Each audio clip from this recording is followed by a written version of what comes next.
to whoever may be listening. My name is Lilian Nwanze. I'm a doctoral student in the Maynooth University, and I'm currently researching how Black women experience race and how they bring that with them into the classroom. So yeah, that's me. Thank you so much, Lilian. And my name is Zoryana Pshyk. Who I am, I'm, that's always a question. Sometimes I'm asking myself, who am I? I think a huge part of my identity is me being an ex-asylum seeker, and I always emphasize that. Currently I'm chairperson for Kildare Integration Network, and I'm alumni of Maynooth University, and I'm associate lecturer with the Department of Adult and Community Education, and hopefully in the future PhD student as well. Yes.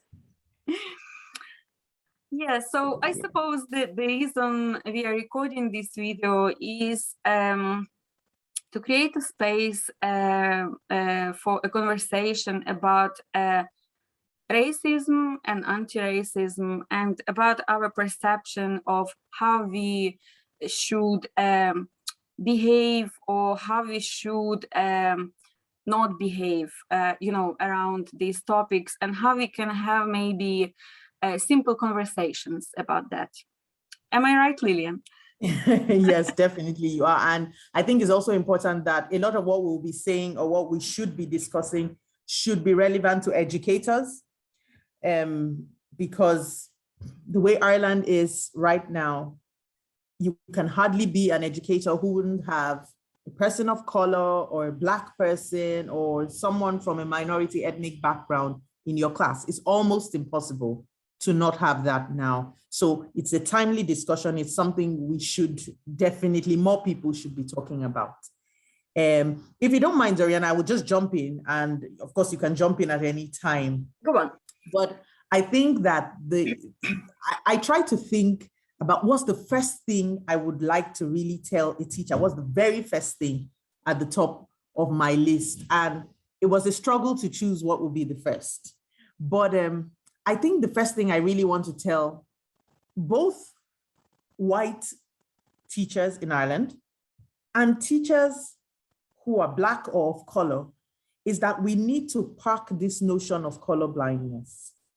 I think that's the very first thing. So 9 times out of 10, I meet people and I tell them about my research, and you hear things like, oh, that's awful. Is there really racism in Ireland?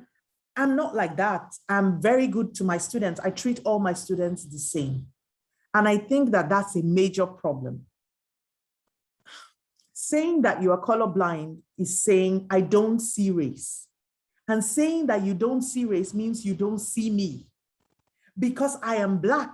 And even though race is a social construct, the truth is that it's such a strong force that everything I do, my rising, my waking, my going out, my going into the bank, my going into the offices, is colored by my race. So saying that, oh no, I don't see race, I treat all my students the same, is a problem immediately. It's like saying, I don't see ability, or I don't see disability. So if you don't see disability, there will be no disability parking spaces, there will be no accessible toilets. So it's just absurd as saying, I don't see ability. So I think the first thing I would like to pass across to teachers, and I would do that anyways, we need to revisit this idea of color blindness, because even though it sounds really nice, what it really does is perpetuates racism. It leaves racism in place. So what you're saying is, oh no, I don't see you. I treat everybody the same. You discountenance my history. You discountenance everything I have gone through up until now. So I think that it was a difficult one to choose whether that would be the first place I want to start. But I think that we really, especially for white teachers, and maybe as we go on in the conversation, I will tell you why this also pertains to Black teachers or teachers of color. I will explain that. But the first thing I want to say is that we really need to revisit this idea of color blindness and say, if we're not going to be gender blind, if we're not going to be, and when I mean gender blind, I mean, if we're saying, oh look, there are a lot of males in this profession and there are no females, and it's an issue, then we can't be colorblind. color blindness is saying, I don't see you, Lilian, and I really want to be seen. I want to be seen, I want to be heard, and I want the system to work for me. So, yeah. Super, Lilian. Thank you so much for starting with that point, because I think it's so important. I think having a conversation previously with you, I mentioned to you that there was a time in my life that I wasn't explicitly saying it to anybody, but in my head, I was thinking, you know, I treat everyone equally, including Black people. So that I think I was actually mentioning, or was I mentioning to myself? I'm not sure, you know, that I don't see color. So meaning that all people are equal to me. And recently, I think about a year ago, actually, I participated in this course called Principles of Collective Trauma Healing. And I had the opportunity to learn from, obviously at the course, there were people from around the world. That's very important to say. So it was an extremely diverse community. And as racism, something that is so deeply, what's the word, and ground, you know, in all levels of human living, you know, that transpired into that community. And there was a need to create a group specifically for people of color.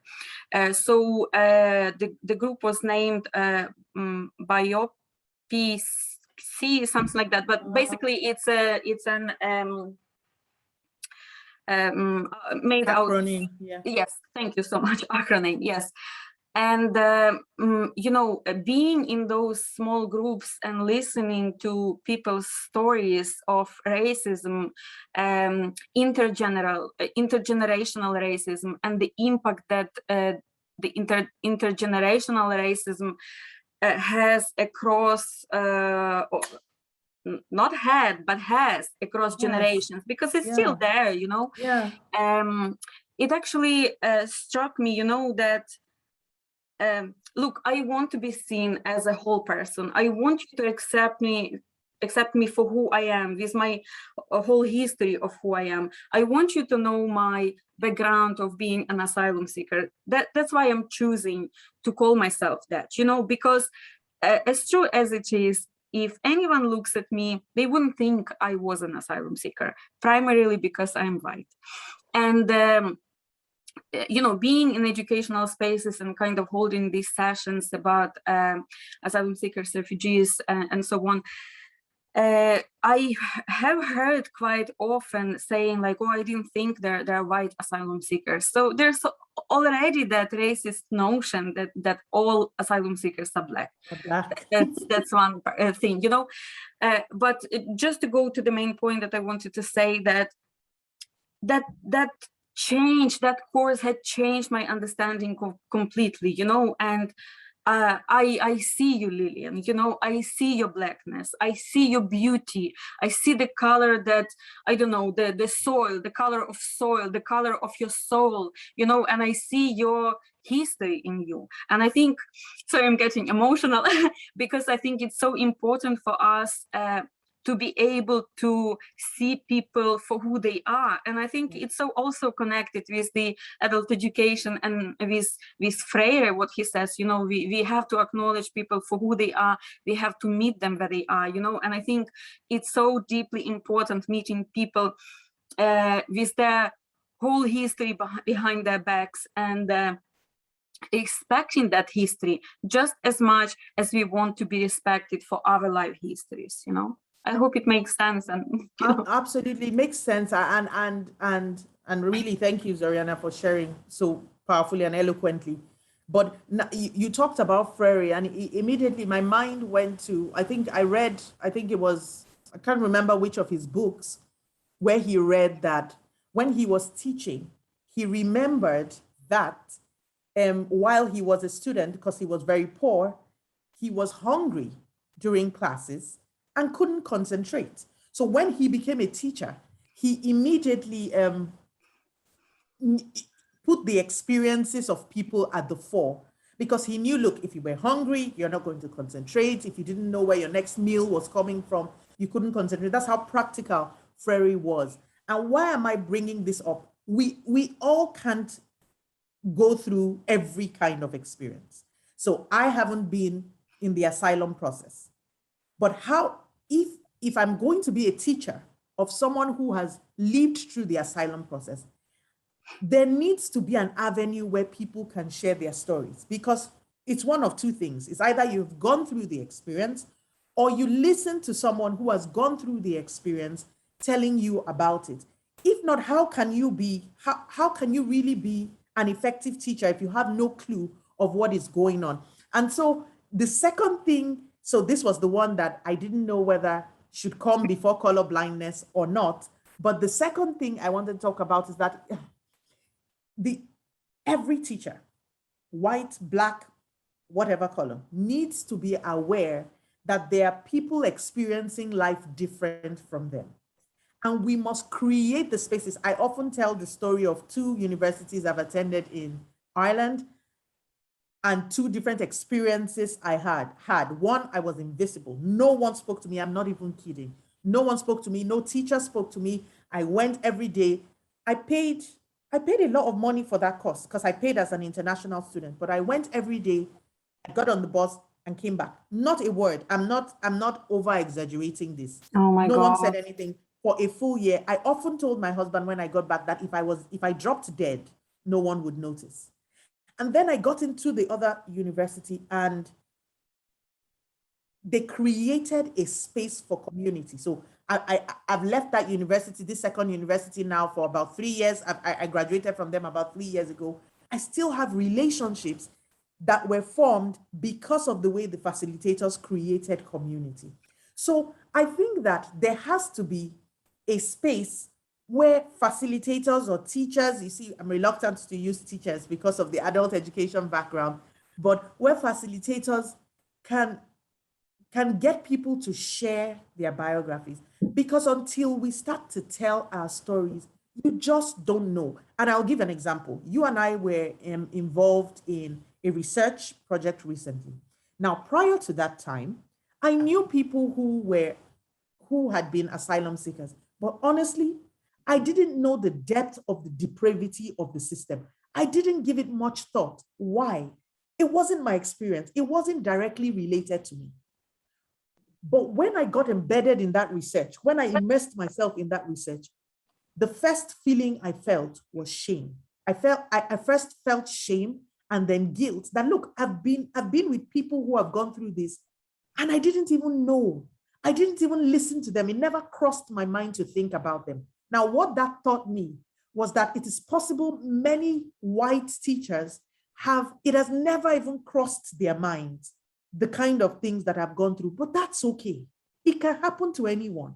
The problem will only arise when you refuse to be educated. When you refuse, when people are now saying, wait a minute, I have a story to tell, and you keep saying, no, there's no racism in the island. But I'm shouting and saying, I have a story to tell. So one, I think is important that educators create spaces. And I'm very interested in what you have to say, because I know you are an extremely fantastic facilitator. I'm really interested in what you have to say, but it's important that facilitators and educators create spaces where people can share stories. I remember in one of my classes, there was an activity. It was like a check-in, but it was an activity where you sit with two people and you share what your life experience has been. So immediately that person is educated on the kind of things. And I remember when I did that experience, the lady who I shared with said, I would never have known that in this country, anyone had this experience you're going through. So if that environment was not created, people would not be educated, and people need to be educated. This is not a blame game. Even I myself, who has been racialized, who has been othered, I wasn't thinking about people who had gone through the asylum process, and I know so many of them. So I felt shame, I felt guilt, but I had to move away from the shame and guilt to tackle my ignorance by listening more and learning more. So I'm really interested to hear from you, Zoryana, because I know how experienced you are in these kind of things. You know, when you mentioned this, that Ireland, I've heard actually quite a few times in the community, you know, that Ireland is not a racist country. And I think it's it's a very generalized and very loud statement. You know, we all want to say I'm not racist, and I want to say that, but because racism is so deep, it's been there for so many years, we might not be aware that we are actually, the things that we do, things that we say, things that we think, that they actually racist things, you know. So I think it's very important to acknowledge that. And quite often we hear this saying, you know, I'm not racist, but when you're adding but, that shows already that you are racist, you know. So anyway, but what I want to say, yes, so someone said there that Ireland is not a racist country, and in that response I was thinking, look, it was said by white person, and the white experience white person cannot speak for the experiences of Black people, because we cannot speak for experiences of other people unless we walked in their shoes, you know. But until maybe is not suitable here, because as a white person you can never experience what Black people experienced over the course of the history and how it impacted generations of people, you know. Yeah, so I think when we are making statements like that, or we are thinking these things, we need to inquire into experiences of people that are around us. Or if we don't have any Black people around us, you know, we can maybe pick some documents, you know, like research on rise of racism due to the impact of COVID, or in our documents, or maybe local integration strategies, where you know, you would find across or most of them that racism is a major issue, not only in a workplace but specifically in schools, you know. And I think as you are saying, Lilian, you know, maybe in adult education we have spaces for experience sharing, where people can find this common ground, and where we are kind of uniting people through intersectionality of experiences. So as you were mentioning, Freire, you know, if we are coming from different cohorts, from different communities, and we all had some similar experiences, we already developing that understanding and that empathy towards each other, and we start accepting people. Whether specifically in schools, I don't think, and I don't want to generalize again, because there are many teachers who are inquiring into students' experiences, but because the way schooling is going in Ireland, probably in most countries, you know, the way school education system is, there are no space for inquiring into the experiences of young people. And I would like you to share, you know, that story about that young girl, if you can, on reading The Mockingbird. I think that would be very important, because actually there's another story like that I've heard myself. So, and thank you for reminding me of that, Zoryana, because I think it fits in very well here. So I'll just tell the story. So this was, the girl in question is a participant from my doctoral research. And I was speaking to her, and she was talking about her time in secondary school. And one of the literature books that were chosen for their English studies was, I think, How to Kill a Mockingbird. Now, she had many issues with that book because she felt she didn't know the point to the book. She said, look, if this was a book that was condemning racism, I would understand. But this was a book that was just describing racism and not describing it as a bad thing. Now, I haven't read the book, so I can't talk towards that. But that was her first issue. So her first issue was she faced the dilemma of, why am I studying this? Now, she was the only Black girl in the class, later joined by a mixed race girl. And she said, she raised her hand and told the teacher, I'm a bit uncomfortable. The word, and pardon me, I'm going to actually say out a racial slur, but the word nigger is used in this book, and it's giving other students the impetus to keep using this word even outside of class. So can you skip the word when you're reading? And the teacher refused to do that and continued doing it for the rest of the term. Now, I hear you when you say there are no spaces within school. But if you ask me, that was a fantastic space for a teacher to stop and say, do you want to tell us more about why you don't want? Look, it could have taken 15 minutes. What is 15 minutes in a term? To listen to why a student is getting up to say, please, I'm feeling uncomfortable. But no, the teacher said, no, it's in the literature book. We have to read it. The policy says we have to read it. And we are not zombies to policies. Yeah. These things were made for men. So that's just one story. And I'm glad you reminded me of that. I think it's, yeah, it just goes to show. You were saying you have another story. Yes, so exactly the same thing happened last year to a girl who, a black girl who is in secondary school, and I wouldn't remember which book was introduced, but just like that, a book was introduced, and it left the girl traumatized. She didn't want to go to school because now suddenly all her friends started looking at her differently. You know, they maybe didn't see, in quotation marks, so didn't recognize her blackness, but now suddenly they started seeing her differently, and the word nigger started flying around the room, and she felt very uncomfortable. And, you know, I think, first of all, beginning of the secondary school is a very important time for young people when they are searching for their identity, and it is quite damaging at that time, you know, to bring up something so deeply derogatory for the young person, you know, for such a huge, that has such a huge impact on their experience, and not having a space to deconstruct it in a correct way, you know. So that's one thing. The other thing, given that her mom is a very strong woman, and because of the daughter's experience, the mom went to school and she said, actually, you know what, you are not doing a great job. My daughter is really affected, and I would like, you know, if you had changed the book. And it worked. So there was an agency, you know, this woman had the agency. But imagine there's so many children who struggle with such issues. They might not be able to talk to their parents about that, but also their parents might not have that type of agency to go to school and speak up, you know. So I think that's those two very important points. But the third one, which is like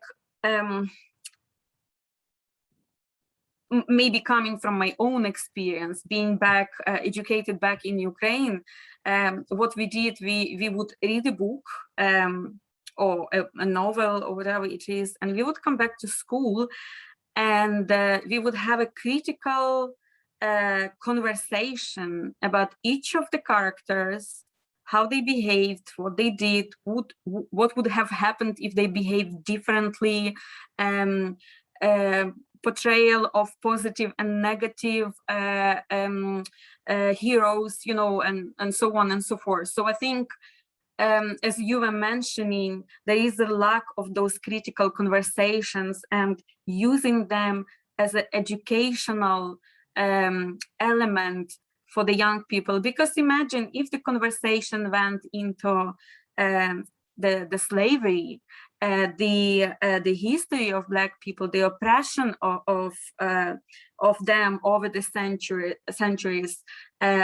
Is there racism now? Because I think what is happening, literature is such a great platform for us to connect it with the modern life, with current life.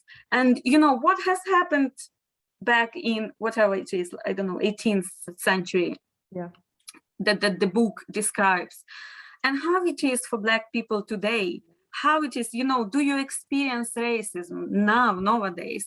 And having actually Black girl in the class, maybe 2 or 3, ask them, do you feel that we treat you with respect? You know, like, but again, there's something that you mentioned, you know, a Black girl is not responsible for the experiences of all Black people. So just to be aware of that. But I think bringing that, maybe creating a research project for the whole class, go back and research on your own. Find one history that describes racism and one history that describes anti-racism, you know, something like that. It's quite easy to create this deeper conversation, deeper dialogue, inquiring into the people's experiences. So yeah, I just wanted to mention that. Yeah, and I think it's really important because you said something, you said it's quite easy, and I agree. It's easy. Once you are mindful of the fact that I have someone in front of me, it becomes easy. The avenues will always open up themselves. I also wanted to talk about this resistance to speaking about race and racism, and people are usually very defensive once you bring up the issue of racism. And I think that the antidote to that, because if I'm trying to talk to you about something and you're defensive and you're resisting, you're not going to engage. I think we as educators and we as researchers need to flood the literature space with the fact that racism has nothing to do with intention. So when I say, Zoryana, you have racist tendencies, I'm not being insulting to you. I'm just stating that you have been so socialized into the world as it is now that you are not seeing that some of the things that you're doing can disadvantage me. So I think that we need to find a way to tell people that racism and intention don't go hand in hand. So that people can engage, because now if you tell somebody you're racist, the person immediately hears you're a bad person. Racism has nothing to do with you being bad or good. And that's why I said at the beginning that I will come back to speaking about Black people as well, Black educators. Now, I have in my interaction and in my research encountered Black people who have racist inclinations. So I can't call them racist because they are Black, but they have so internalized the oppression that they now, so I was interviewing a young doctor, she's 20 years old, 21 years old. She came in from Africa, paid her RCSI fees, has graduated now. And she was telling me the hostility she experiences in the hospitals, not from patients are fine, but from nurses and from doctors. And she says to me, she says, Lilian, the worst experience I have had is from a Black nurse. So this Black nurse has so internalized the oppression that she actually others this girl. She would treat a white person better. She would defer to a white person. She would, and I see it a lot of the time in research. So even Black teachers need to interrogate how they see their students. I often tell the story of a day I was out in the shopping complex and I saw a group of 4 Black boys wearing hoods, and I clutched my bag tightly. And immediately I said, this is it. This is an internalized racist behavior, because white boys had been passing by me, white women had been passing by me, Black women had been passing by me. But immediately I saw the boys, I held my bag tightly. I have also, these things are so strong in the society that you internalize them without intention. So I think it's really important that as educators, rather than switch off when people say racism, understand that this has nothing to do with intention. This has everything to do with socialization. It's a system that is deeply embedded in the systems, in the structures. So people shouldn't be resistant. They should be able to listen and say, look, like the example I always give, are you teaching the student or teaching your idea of the student? Who are you teaching? The person in front of you or the person society has painted the person to be? So I think it's really important that teachers get it into their consciousness that racism doesn't mean you're a bad person. When you look at it that way, then you are ready to engage. You're ready to see, look, how can we work on this? Because the truth is, it is new for a lot of white people. Thank you so much, Lilian. You know, I actually had the goosebumps when you were saying that. I think it's so important what you shared, because I think these kind of oppressive behaviors towards your own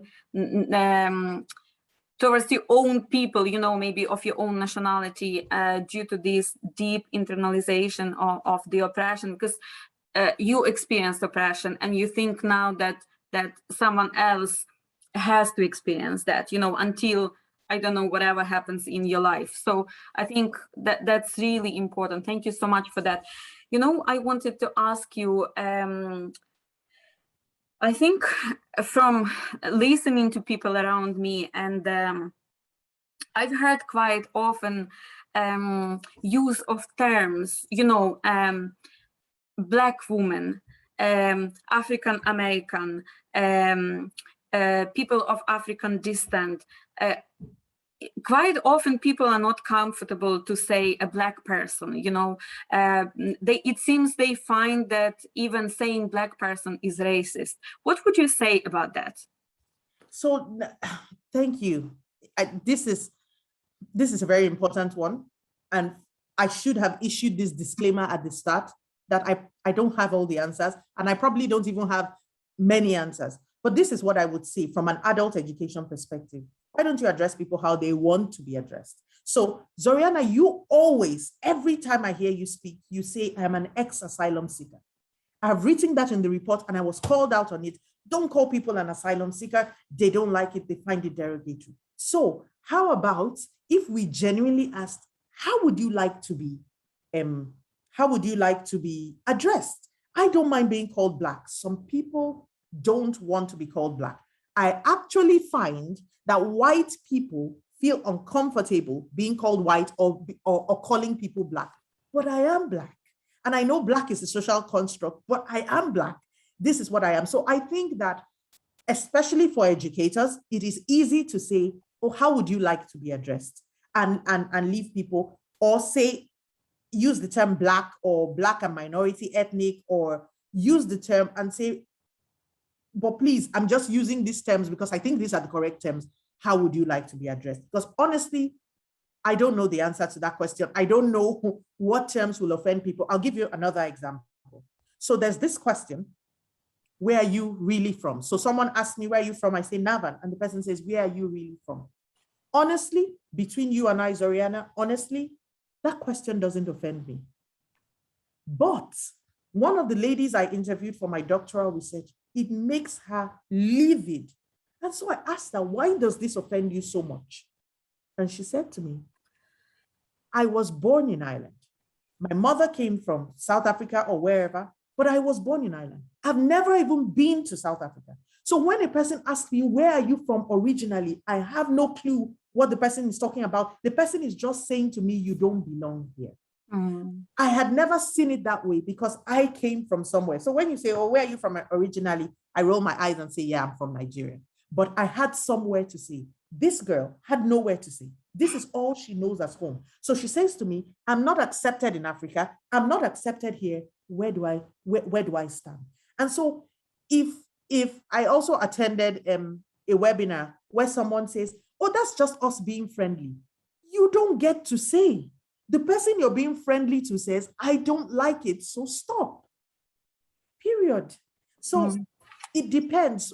The experiences, and I think we spoke about this, Zoryana, no two people have the same kind of experiences. So this is me, a Black person, saying, honestly, it doesn't bother me. But that's another Black person saying, don't ask me that question because it makes me feel unwanted. It makes me feel unwelcome. So we really have to, it will be absurd for me to say, Zoryana has a haircut, so all white people have a haircut. But it is often done to Black people. Or all Black people don't like this, or all Black people do like that. So we have to realize that white is a race, Black is a race. If it is absurd to take one white person and apply everything about that white person to every single white person, it's also absurd with the Black person. So I don't have the answer to your question.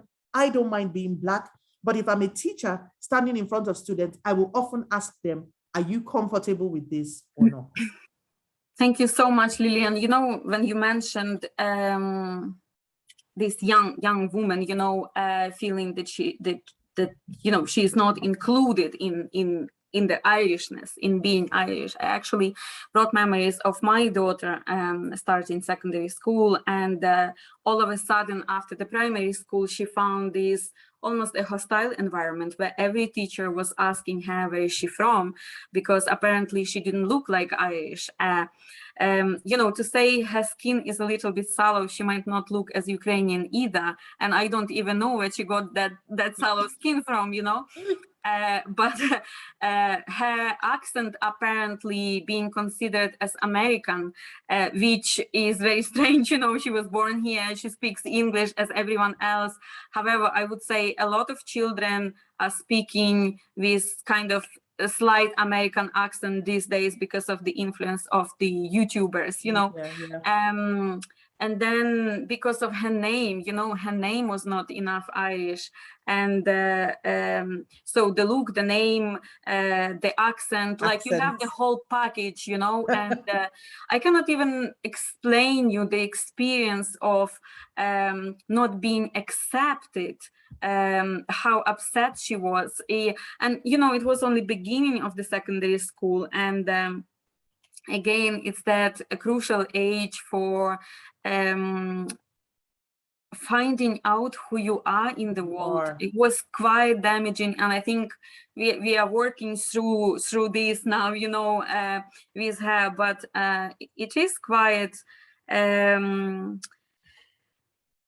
what's the word? Ignorant in a way, you know. I think there is a certain ignorance, and as you said, you know, it's easy. You can just inquire into person's experience and to ask them, look, you know, who do you consider yourself to be? You know, well, okay, I was born in Ireland, I consider myself Irish, so that's it, you know.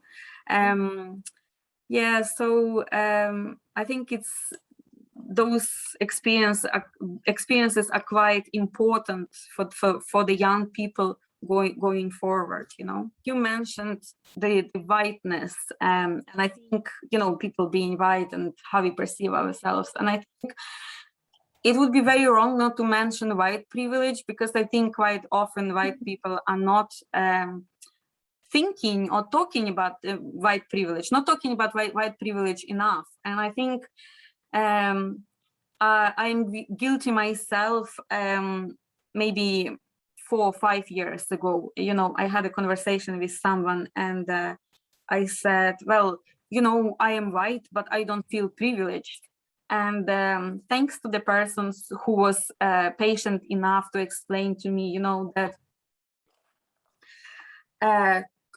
comparing white people and black people, and the history of black people, historically and institutionally being always left behind, not having access to education, and so on and so forth, and the treatment of black people in society in general, and the institutional racism that they experience. It is quite obvious, you know, that white people are privileged, because in my head I connected it with class, and obviously me not coming from middle or upper class, let's say in Ireland, you know, that immediately kind of connected with that notion. But thanks to that explanation, I started thinking, you know, and I was kind of thinking about it, reading about it, and then through my studies, I read a little bit of Bell Hooks. Should have read more, you know, because she's a very wise woman, and I think reading her is very transformative for white people specifically, you know.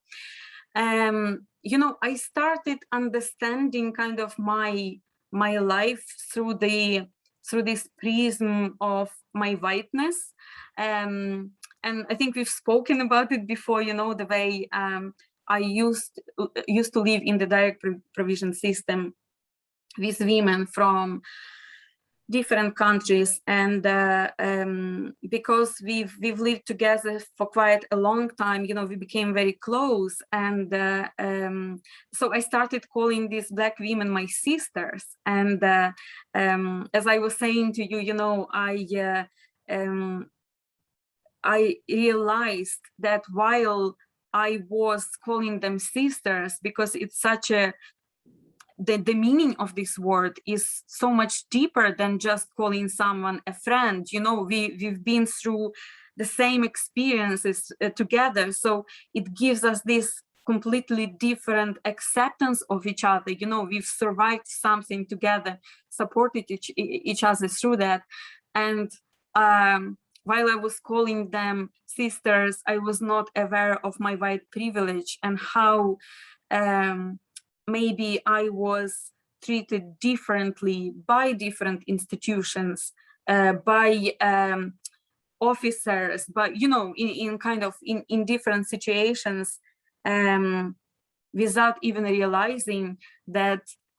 You know, I was always thinking that, oh, we are treated so well because we are nice people, you know, but apparently it was not my niceness, it was my whiteness.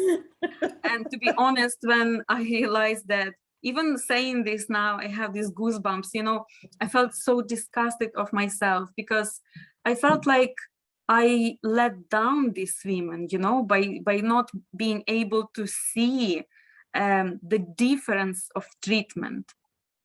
But also I was deeply ashamed because, you know, I think something like white privilege should be screamed at every corner. If we want to change something, not only in Ireland, but in the world, you know, we have to recognize that white people are privileged.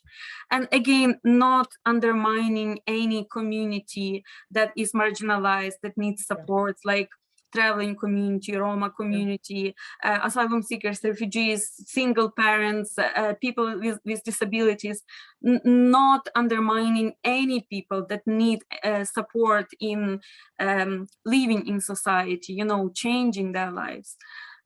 But if we want to make our society more inclusive of Black people, accepting them for who they are, accepting and celebrating their Blackness, we need to talk about white privilege. We need to understand where we stand in terms of where we stand in the society, and how white privilege creates opportunities for us that we are not aware of until we know that this is because of our privilege, you know?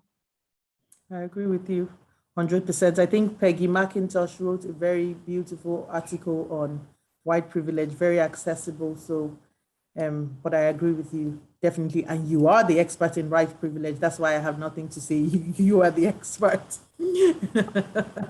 But I agree with you. I can see that we've overshot our time. So if I would just give a final word and then let you close up. If I'll give a final word about, I have like a million other things to say, but if I'll give one final word, especially to educators, I would say, let's embrace a pedagogy of love. Freire wrote about love a lot. He said, education itself is an act of love. Teaching is an act of love. If we'll be people of love, I'm always shocked at how taken aback people are when I talk about love in relation to education. But I think education and teaching and facilitating is a vocation. It is a call. If you're going into it and you would be an effective one, you would have to be a person of love. And love listens, love cares, love stands up for what is right, love fights injustice. But most especially, love is conscious. So when you carry me in your consciousness and you carry everybody you meet in your consciousness, you will do your best. So you might not have all the answers, but you will do your best. So I will call on every educator who wants to be an anti-racist educator to embrace, reflect, think about being a person of love. Thank you so much, Lilian. Oh my God, this is so powerful. I think we need to kind of have series of these recordings because there's so much to say, as you said. While you were talking about love, and I was thinking, you know, yes, we are not, there's no tendency in the society to talk about love, and which is really shame, because I think the change can come when we start accepting and loving each other for who we are, you know, for who other people are. But that brought memory as well of what Bell Hooks said about the women's experiences. You know, she said if Black and white women would focus not on the division, not what separates our experiences, but what unites our experiences and the intersectionality of our experiences, then we can start working together and looking forward, you know, going forward together, working in the same direction for change in society, for better for everyone. And I truly believe that women are strong, women can make changes, women always do make changes. And it's been such a privilege, Lilian, for me spending this time with you, having this conversation, tapping into the intersectionality of our experiences, learning from the differences. And I'm really looking forward. I hope it's not our last time. It's not the first and not the last time. But as you said, I also wish to all educators to have a space for reflection on what educator do you want to be? Do you want to be the one that, you know, shovels the knowledge, deposits the knowledge into the students, as Freire said? Or do you want to be an educator that provokes critical thinking, creates space for critical discussions, for the dialogue, so that the learning that occurs for the young people can be really transformative and that can bring change in the society for everyone to feel included, to feel valued, to feel loved for who they are. Thank you so much, Lilian. Thank you. And thank you so much, everyone, for watching us. Bye. Bye.